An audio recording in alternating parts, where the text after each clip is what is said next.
ইল্লাল্লাহ ইল্লাল্লাহ ইল্লাল্লাহ ইল্লাল্লাহ ইল্লাল্লাহ ইল্লাল্লাহ ইল্লাল্লাহ চাচা। ইল্লাল্লাহ ইল্লাল্লাহ চাচা। ইল্লাল্লাহ ইল্লাল্লাহ। চাচা।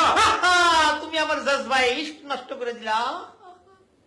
আপনি মানুষের ঘুম ডিস্টার্ব করে এত রাতে কি করছেন এসব? কি কি কইতেছ তুমি? আমার এই জিকিরে তুমি ডিস্টার্ব করতেছ? হ্যাঁ।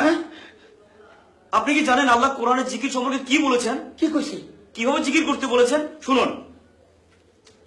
আল্লাহ তাআলা সূরা মুলকের মধ্যে বলেছেন, ইন্নাল্লাযীনা ইয়াখশাউনা রাব্বাহুম বিল গায়বি লাহুম মাগফিরাতুন ওয়া আজরুন কাবীর ওয়া আসিররু কাওলাকুম আও ইজহারু বিহি ইন্নাহু আলীমুম বিযাতিস সুদূর আলা ইয়ালামু মান খালাক ওয়া হুয়াল লাতীফুল খাবীর। ইরশাদ হচ্ছে, যাহারা নিজেদের অদেখা রবকে ভয় করে নিশ্চয়ই তাদের জন্য আছে ক্ষমা ও অতি বড় শুভ ফল। তোমরা চুপে চাপে কথা বলো কিংবা উচ্চ স্বরে, উভয় অবস্থাই আল্লাহর জন্য সমান। কি কইলা? আমরা জোরে ডাকি আর আস্তেই ডাকি, দুটাই আল্লাহর কাছে সমান?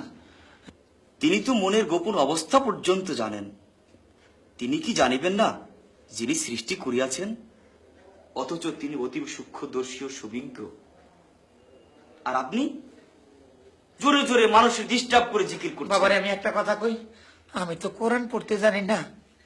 আমার পীর সাহেব যা কয় আমি তাই মানার চেষ্টা করি। মুহূর্তে তৈব। চাচা, আপনার পীরের কথা যদি আল্লাহর কোরআনের পরিপন্থী হয় তাহলেও কি আপনি মেনে নিবেন? তাই তো, তাহলে তো আগে কোরআন জানা দরকার।